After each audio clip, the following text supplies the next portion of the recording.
Advocate Nidhi Singh from NRI Legal Services. Last week we released a video which was really appreciated on the banking amalgamation of the 27 nationalized bank into the 12. This is part 2 of the same video on banking once again. We get a lot of inquiries and I thought I should dispel some common myths, debunk them because I would like to actually tell you that we have now a zero tolerance on compliance violations in India, and any kind of cross territory or international transactions are now being looked into even more strictly by the government.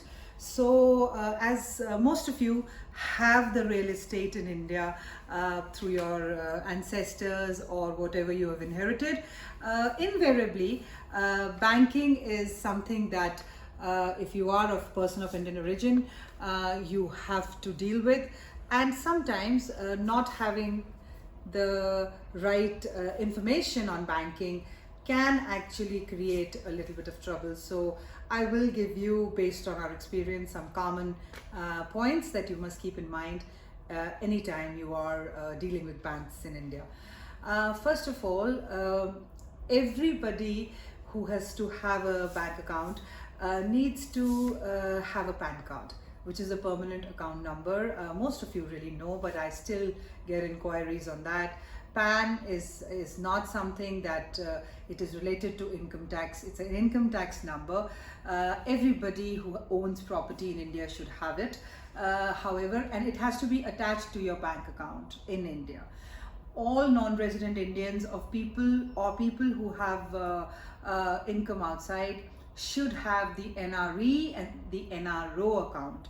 NRO is a rupee account, NRE is the foreign exchange account. These two accounts, PAN has to be attached to your NRO account because that is where your money will be deposited, and that is a rupee account. It's a must. Now, whenever you sell any property in India, it is very, very important that you actually make sure that you have the entire process done through a professional chartered accountant, teamed with your lawyer, whoever is transacting your real estate transaction. Why I say that is because there is a complete process to repatriation. There are certain formalities in terms of forms, etc., and the stamping has to be done by a chartered accountant. The income tax exemption, the income tax exemption, if it is applicable, also has to be applied, and if you're attracting a capital gain tax, then that has to be paid. We should be very clear about one thing, that you will not be able to repatriate these funds at all if you do not have your income tax clearance, if you do not have these forms duly submitted in the banks. You will not be able to, and your funds will be frozen. It is very important to make sure that you have guided professionals with you at all levels. Whenever you are selling, your transaction should be monitored and supervised by a lawyer, and also a chartered accountant should be looking at the financial transaction. We are repatriating a lot of money back to the overseas accounts of our clients, and there are various methods and processes.